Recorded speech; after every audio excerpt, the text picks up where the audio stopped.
Hello guys, कैसे हो आप सभी लोग। आई होप सभी लोग बढ़िया होंगे। गाइस, जो भी मेरे यूट्यूब चैनल पर नया है तो चैनल को सब्सक्राइब कर लें, बेल आइकन को ऑल पे सेट कर लें ताकि आने वाली हर नोटिफिकेशन आपको समय पर मिल जाए। गाइस, कल वाली क्लास में हमने प्रजामंडल आंदोलन को पूरा कर लिया था और मैंने कहा था कि हम जो नेक्स्ट क्लास होगी उसमें हम 1857 की क्रांति को स्टार्ट करेंगे। 1857 की क्रांति, यह टॉपिक, यह चैप्टर जैसे ही हमारा पूरा होगा, हमारे जो आधुनिक राजस्थान है उस आधुनिक राजस्थान का इतिहास हम कंप्लीट कर लेंगे। 5 टॉपिक आते हैं मोस्टली। कौन कौन से? एक तो 1857 की क्रांति आते हैं, जनजातीय आंदोलन आते हैं, किसान आंदोलन आते हैं, प्रजामंडल आंदोलन और एकीकरण। ये 5 टॉपिक आते हैं जो अपन के राजस्थान की जो आधुनिक इतिहास है उस आधुनिक इतिहास के 5 टॉपिक। तो आज हम स्टार्ट करने वाले हैं 1857 की क्रांति। ठीक है, तो 1857 की क्रांति यह होती है अंग्रेजों के खिलाफ है। क्या होता है, इससे पहले हम बात करें 1857 की क्रांति की, उससे पहले मैं आपको कुछ चीजें बताना चाहूंगा कि हमारा और अंग्रेजों का रिलेशन कैसा था, क्या संबंध है, कैसे ये संबंध बने, हुआ क्या था, उनके बारे में चर्चा करते हैं। कि 1803 में मुख्यतः 2 रियासत है। इसको मैं मिटा देता हूं।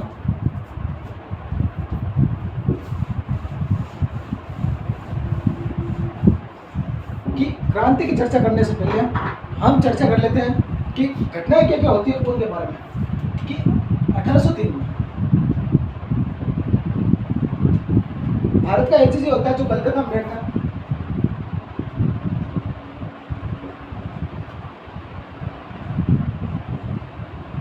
Lord Wellesley.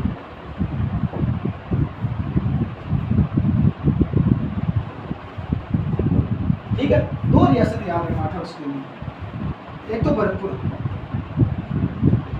और एक अलवर। ये दोनों रियासतें अंग्रेजों के साथ क्या करती है, सहायक संधि करती है। कौन कौन? भरतपुर और अलवर। भरतपुर करती है सितंबर 1803 में और अलवर करती है नवंबर 1803 में। ये तो बन गया। ठीक है, दोनों रियासतों की याद रखना है। कौन कौन? तो भरतपुर कब करती है? सितंबर 1803 में और नवंबर 1803। ये दोनों करते हैं सहायक संधि। ये जो संध्या कहलाई सहायक संधि।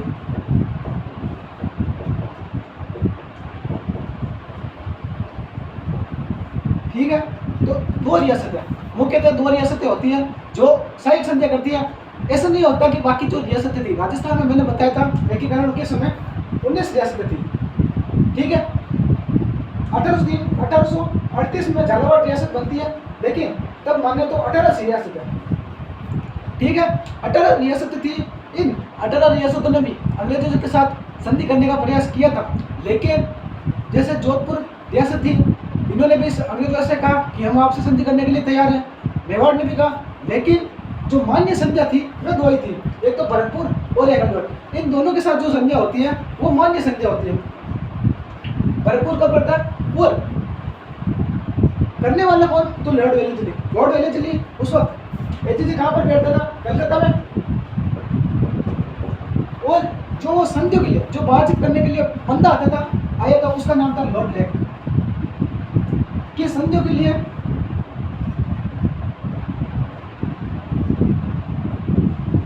बातचीत करने के लिए अगर कोई बंदा आया तो वो की लॉर्ड लेक।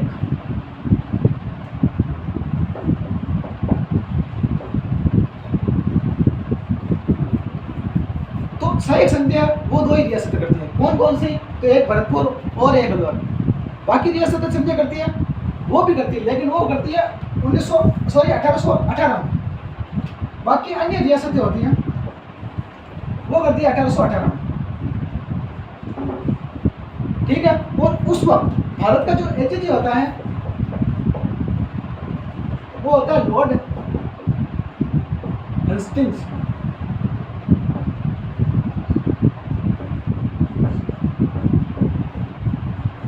और ये जो लॉर्ड हेस्टिंग्स है ये बातचीत करने के लिए एक बंदे को भेजता है जिसका नाम था, और बातचीत करने के लिए एक बंदे को भेजता है जिसका नाम था James Tod. Colonel James Tod के बारे में पढ़ेंगे, जिन्होंने राजस्थान का बहुत शानदार इतिहास लिखा है, राजस्थान के इतिहास के बारे में बहुत अच्छी बुक लिखी है, the annals and activities of Rajasthan. ये कर्नल जेम्स टॉड की बुक है, ठीक है। ये पूरी राजस्थान के इतिहास में लिखी हुई बुक है, ठीक है। राजस्थान के जो राजा हैं उन राजा की अच्छी अच्छी कहानियाँ वो जेम्स टॉड ने अपनी book the annals and activities of Rajasthan में लिखी है। इन्हें हम घोड़े वाले बाबा के नाम से भी जानते हैं। तो कर्नल जेम्स ये आते हैं बातचीत करने के लिए, ठीक है। सभी राजाओं से बातचीत करते हैं और उन्हें संधि के लिए तैयार करते हैं। फिर संधि करे जिदा साइन भी तो हुआ है, तो वो साइन करने वास्ते जो बंदा है तो ठीक है, फिर नाम हो चार्ल्स मेडकॉफ,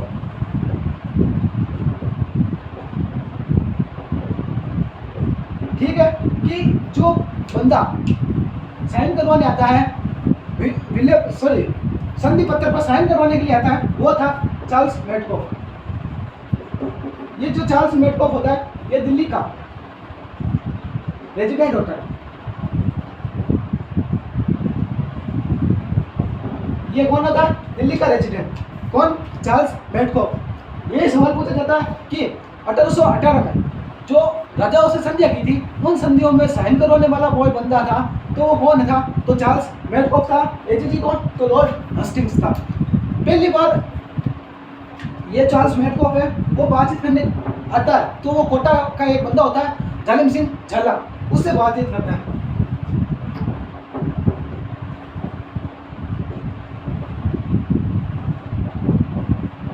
कोटा का बंदा होता है वो सबसे पहले कोटा की संधि करता है 1817 में, नवंबर 1817। लेकिन इसे कहते हैं पूरक की संधि।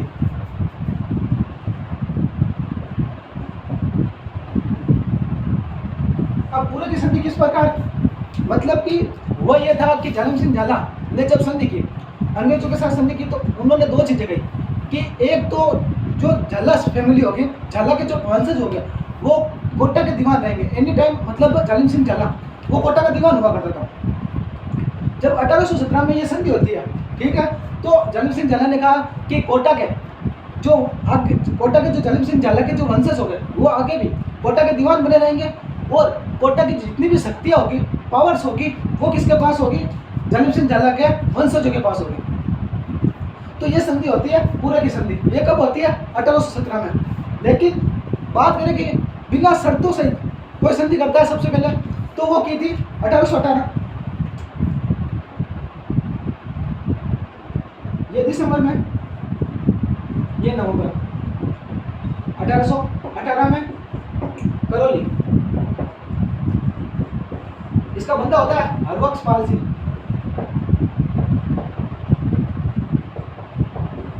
सबसे पहले ये संधि करता है कौन? तो हरबख्श पाल सिंह। और सबसे लास्ट में संधि कोई करता है तो वो करता है सितंबर 1823 में सिरोही, ठीक है। सिरोही क्या करती है? सबसे लास्ट में संधि करती है। तो संध्या में मतलब संध्या हो रही है, तो इसमें संध्या में मतलब होगा क्या, बातचीत क्या है, ये संधि हो किस चीज की रही है, क्या क्या बातें हैं उसके बारे में चर्चा करते हैं। देखो वापस बता देता हूँ, 1803 में दो रियासत है, सहायक संध्या करती है भरतपुर और अलवर, सितंबर 1803, नवंबर 1803, ठीक है। भरतपुर का उस वक्त भारत का एजेंसी कौन होता है? तो भारत का एजेंसी होता है लॉर्ड वेलेस्ली। बातचीत करने के लिए कौन आता है? तो लॉर्ड लेक आता है। उसके बाद में बाकी अन्य रियासतें कब संध्या करती है? तो वो करती है 1818 में। अब देखो 1818 में संध्या करने का प्रमुख कारण ये भी था कि मराठों के आक्रमण हो रहे थे, मराठे लूटपाट कर रहे थे और उधर से पिंडारी एक जाति थी, उनके भी क्या हो रहे थे? आक्रमण हो रहे थे। तो इन आक्रमणों से बचाव के लिए अंग्रेजों ने क्या कहा? अच्छा उसे मैं अभी आगे समझाता हूँ अच्छे से, ठीक है। तो 1818 एजेंसी कौन? लॉर्ड हस्टिंग्स। बातचीत करने के लिए कौन आता है? जेम्स टॉड आता है, जो अंग्रेजों को क्या करता है? संधियों के लिए मनाता है। और चार्ल्स मेडकॉफ जो क्या आता है? संधि पत्र पर साइन करवाने के लिए आता है। और सबसे पहले संधि कौन करता है? तो कोटा करता है। लेकिन वो क्या होती है? पूरक की संधि, मतलब पूर्ण शर्तों सहित संधि होती है, वो करते हैं कोटा के।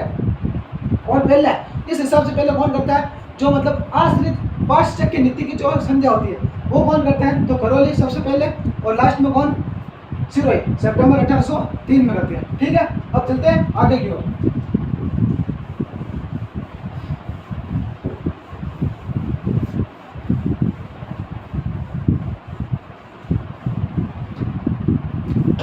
कि भाई 1818 में ये संध्या हो रही है।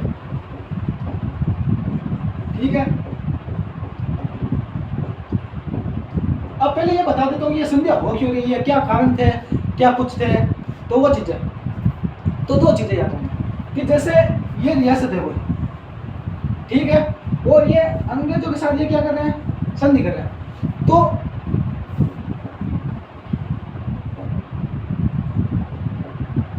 ठीक है, तो ये जब संधि करेंगे तो अंग्रेजों ने इन्होंने इनसे कहते हैं कि आप हमारे साथ संधि कर लो।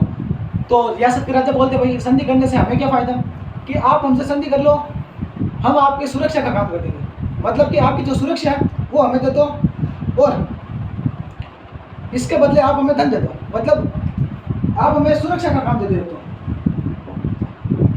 मतलब अंग्रेज आते हैं और रियासत के राजा होते हैं कोई, उनसे कहते हैं कि भाई ऐसा करते हैं, संधि करने के लिए तैयार हो, कि ठीक है संधि कर लेंगे, लेकिन करना क्या होगा, कि कुछ नहीं करना, आप ऐसा करो, आप अपनी सुरक्षा की जिम्मेदारी हमें दे दो, और सुरक्षा की जिम्मेदारी दे ही रहे हो तो आप अपनी विदेश नीति भी मुझे दे दो। तो अंग्रेज इनसे दो चीज़ें मांगते हैं, एक तो सुरक्षा और दूसरी विदेश।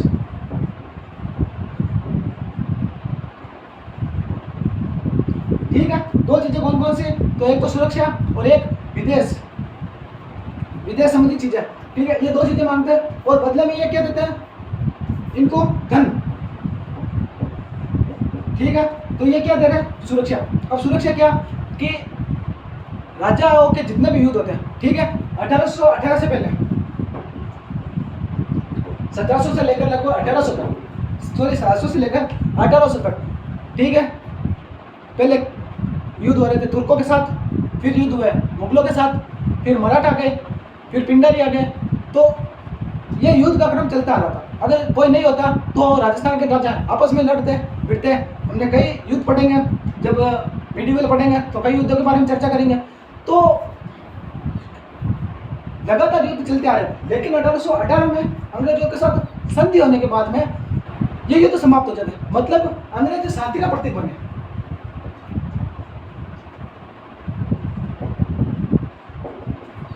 हाँ, वो बात अलग है कि बीकानेर में हम एक राजा पढ़ेंगे रतन सिंह, 1829 में एक युद्ध होता है बासन पीर का युद्ध। ये संधि के बाद में युद्ध होता है, अफवाद है, ये तो छोटी मोटी कोई झड़प हो जाती है।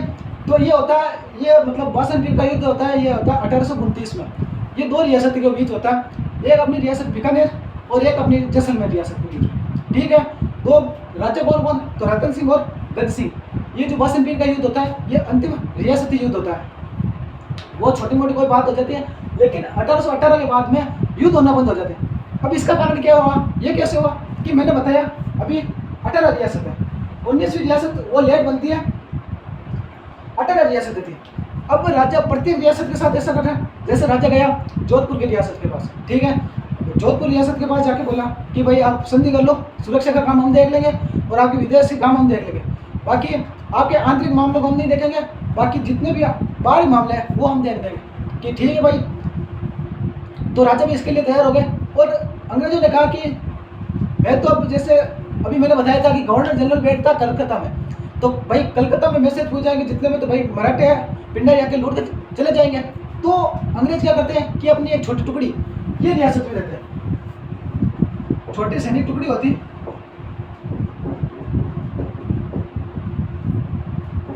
ये क्या करते हैं रियासत को देते हैं, और एक पॉलिटिकल एजेंट पीए। अब पीए क्या करेगा, तो पीए इनके राजनीतिक मामले को देखेगा। अब युद्ध है, जो भी बाहरी आक्रमण है, ये पॉलिटिकल से संबंधित है, राजनीति से संबंधित है, तो इनके लिए प्रत्येक रियासत में क्या होगा, पॉलिटिकल एजेंट। ठीक है, तो पॉलिटिकल एजेंट को नियुक्त कर दिया गया। अब ये राजस्थान में तो किया नहीं, पूरे भारत में किया, तो 565 रियासतें थी, तो इन 565 रियासतों में क्या किया गया, पॉलिटिकल एजेंट। तो अंग्रेज क्या करते हैं, दो चीजें राजाओं से ले रहे थे, कौन कौन सी, सुरक्षा और विदेश नीति।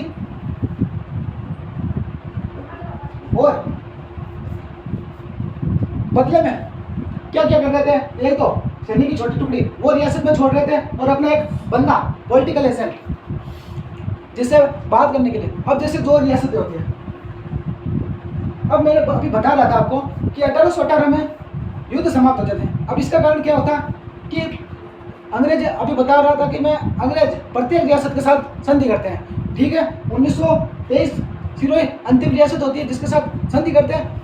तो अब इसी रियासत के साथ संधि है और इसी रियासत के साथ संधि है, ठीक है। अब अंग्रेज दोनों के साथ संधि करें, इसकी सुरक्षा की जिम्मेदारी भी अंग्रेज और इसकी सुरक्षा की जिम्मेदारी भी अंग्रेज। अब अभी बताया कि छोटी टुकड़ी एक किसके पास, रियासत के पास। अब यहाँ पर भी अंग्रेजों के बंदे और यहाँ के भी अंग्रेजों के बंदे, यहाँ का भी बंदा है कोई पॉलिटिकल एजेंट और यहाँ पर का भी कोई पॉलिटिकल एजेंट। तो ये आपस में बातचीत करके युद्ध को क्या करते थे, समाप्त कर देते। तो युद्ध हो ही नहीं पाता, इससे अंग्रेज बहुत चालू आदमी थे। अब ये कैसे कि अंग्रेज गए जैसे जोधपुर के राजा के पास, बोला कि संधि करोगे कि हाँ कर लेंगे, क्या करना होगा कि कुछ नहीं, आप अपनी सुरक्षा काम दे दो और बदले में हमें धन दे दो। तो क्या ठीक है, हम आपकी सुरक्षा कर देंगे और आप हमें धन दे देना। कि ठीक है हम ये तो कर देंगे, लेकिन आपके पास तो सेना ही नहीं है, कि उसके टेंशन आप मत लो, वो जुगाड़ हम कर देंगे। अगले दिन अंग्रेज एक न्यूज़पेपर में एक आर्टिकल छापते हैं कि हट्टे कट्टे नौजवान जिसकी सीना इतना इंच, हाइट इतनी इंच और डोले शोले, तो वो बंदे, उस बंदे की आर्मी में जरूरत है, पहले आओ पहले पाओ। तो भाई जोधपुर के नवयुवक बंदे होते हैं, वो क्या करते हैं, आर्मी में ज्वाइन होते थे। तो देखो अब अंग्रेज चालू कैसे, जोधपुर की जनता जोधपुर की सुरक्षा करेगी, जोधपुर के राजा से पैसे लेगी और सब कर कौन रहा है, तो जोधपुर, लेकिन नाम किसका, अंग्रेज का। यही तो बात होती है कि 1818 में हम लोग थे वो जी रहे थे मिडिवल में, और अंग्रेज वो आधुनिक में जी रहे थे। उनकी सोच और हमारी सोच में रात दिन का अंतर था, ठीक है। तो ये चीज़ें थी 1818 की चीज़ें। संधि के बारे में बता दिया कि ये चीज़ें होती है भाई। अब प्रत्येक रियासत में एक पॉलिटिकल एजेंट बिठा दिया। अब इन पॉलिटिकल एजेंट को भी सुनने वाला होना चाहिए। तो कहा कि भाई अब इनका एक मुख्यालय बना देते हैं। तो एक मुख्यालय बनाया गया राजपूताना फॉर रेजिडेंसी, ये बनाया गया था दिल्ली में, ठीक है। दिल्ली में पानी पी लेता हूँ थोड़ा भाई।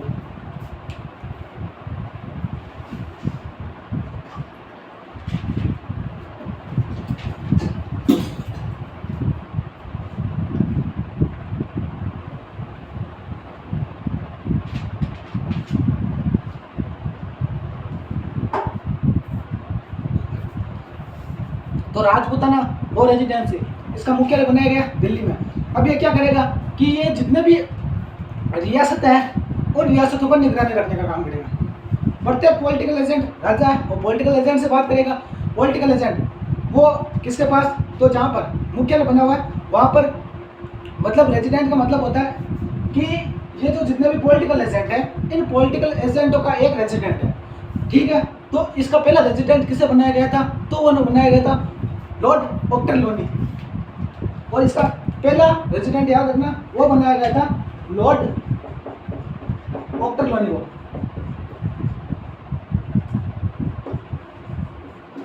ठीक है। किसको बनाया गया, लॉर्ड ऑक्टरलोनी। फिर कुछ दिनों बाद क्या होता है कि भाई अब जैसे राजस्थान में निगरानी रखनी है, राजस्थान की रियासतों की निगरानी रखनी है, तो कहा कि भाई इसको राजस्थान लेके आओ। इस राजपूत ना फोन रेजिडेंस को कहाँ लेके आओ, राजस्थान। कि राजस्थान तो लेके आ जाएंगे, लेकिन राजस्थान में भी एक ऐसी जगह होनी चाहिए जहाँ पर बैठकर सारी रियासतों को एक साथ क्या रखा जा सके, निगरानी रखा जा सके।